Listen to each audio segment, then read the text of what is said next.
Aldrizes. Os dares exos naos Aldrizes.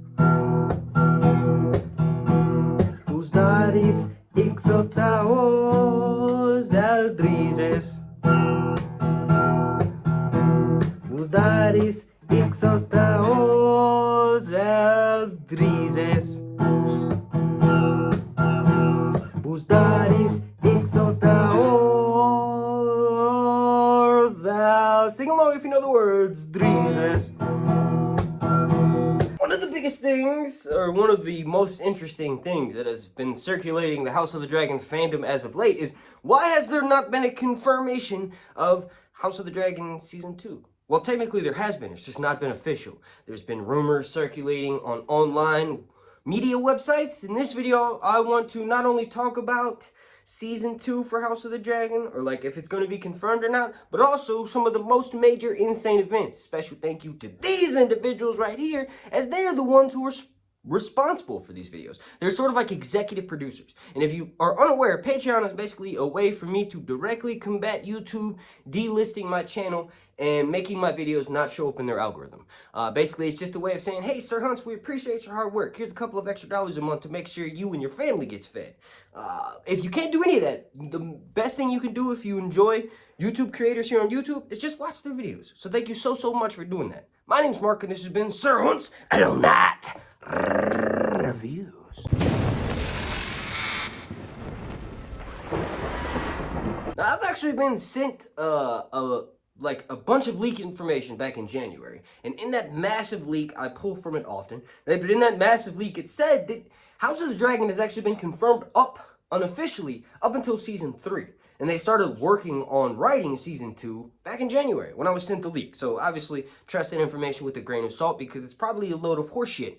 But it's kind of like along with HBO/WB's marketing strategy. They want the product to come out first, and they may have officially confirmed Dune Part 2, right? They did now, but when it first came out, they sort of left it up in the air. They wanted the fans to go and watch the movie as much as possible so that they could generate money for all the people involved in the project. And obviously, they're a business, right? So that's probably what they're going to do with House of the Dragon. Yes, it's already been greenlit for Season 2. Yes, they've definitely already started writing it. But for the most part, they want House of the Dragon Season 1 to air, and they want to watch all the records that it breaks, right? All right, now Season 1 has somewhat been confirmed to end with the dance over Stormbreaker Bay. Basically, Viserys is killed by Aemon One-Eye, and Aemon from that point forward becomes a kinslayer. And if you know a Song of Ice and Fire lore, well, you're pretty much cursed once you kill someone of the same blood as you. Obviously, they're related, right? So Aemon killing Viserys will be the Season 1 finale, and the Season 2 will actually open with blood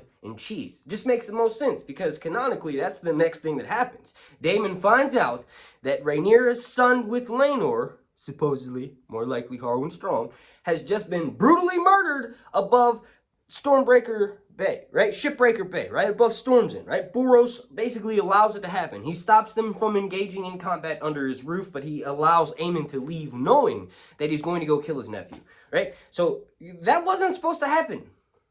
Viserys was part of an envoy. He was trying to go and get the Baratheons to pledge their fealty to Rhaenyra because guess who's on Rhaenyra's side? A Baratheon! Queen Rhaenys, the queen who never was, rather. Princess Rhaenys is on Rhaenyra's side. Her and Queen Meleys, the Red Queen, right, her dragon. We actually see her in the trailer. She's wearing the battle armor. She like walks away from the painted table after the black coronation has just happened and Rhaenyra's been crowned.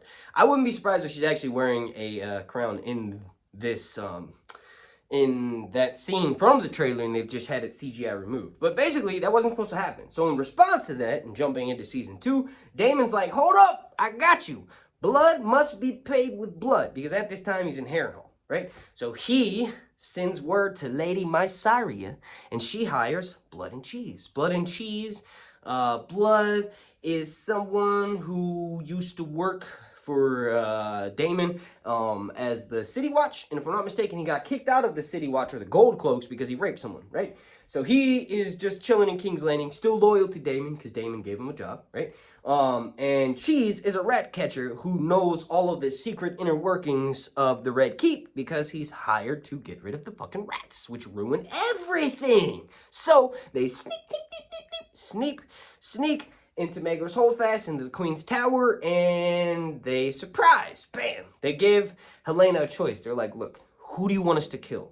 Well, we're not here to kill all of y'all, even though really they should, because they could have just ended the war right there, right? And pretty close to doing it, right? But they're like, Helaena, choose who you want to die. We're going to kill the child that you choose, right? So she goes, Maelor, because he's the youngest, and he probably won't remember this. And then Blood goes, you hear that, boy? Your mama wants you dead. And then they kill Jaehaerys, who is King Aegon II's oldest heir. It's the Prince of Dragonstone at this time, right? They kill him, and then bam. That's how season 1 is going to start off with. I wouldn't be surprised if that happened in season 1, or I'm sorry, season 2 is how season 2 is going to start off with. I wouldn't be surprised if that happened in season 2, episode 1. And then another thing that will happen in season 2, this will probably happen. We'll like see glimpses of it in the first episode, and we'll probably even see glimpses of it in season 1, but that's civil war in the Riverlands. It's chaos, bloody freaking chaos. People who were normally had pledged fealty to the Lord turn against each other, and it's just bloody epic chaos. There's just civil war. The Riverlands in general are one of the worst places to live in Westeros. There's always massive battles being fought because it's a very strategic it's an important strategic point, right, on the map of Westeros, right? It's sort of like the gate to the north and the south, and then you've got, it's really easy to get in conflicts there, which is why we see what happens in the main series, right? A lot of the battles that are being fought are happening in the Riverlands, in A Feast for Crows. But in particular, one of the events that will happen most likely early on is Criston Cole being made Hand of the King. So basically, Sir Otto Hightower, after Aegon loses his son, he gets tired of fighting a war of ravens, similar to what Tywin does in the Game of Thrones books, right? So he basically fires his granddaddy, Sir Otto Hightower, and he brings in Criston Cole. Criston Cole makes shit happen, believe it or not. It's kind of interesting because one of the major points, I guess we should go ahead and talk about it because this video would be like 30 minutes if I talked about every single thing that's going to happen in season 2.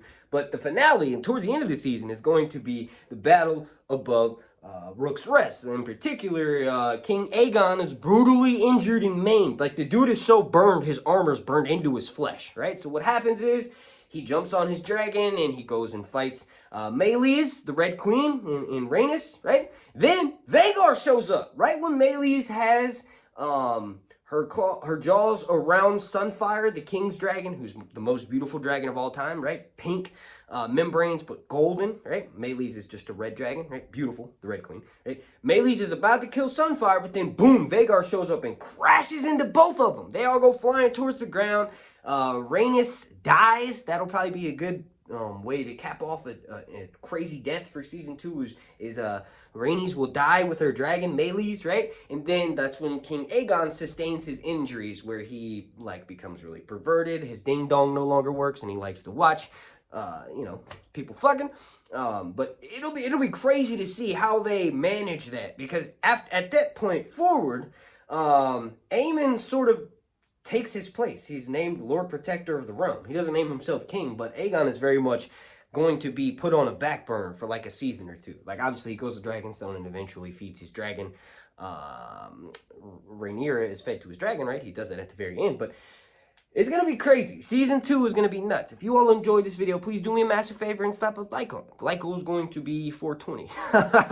Super special shout out to these individuals right here, as they are the ones who are responsible for these videos. I want to thank you all so much for watching. My name's Mark. This has been Sir Hunts.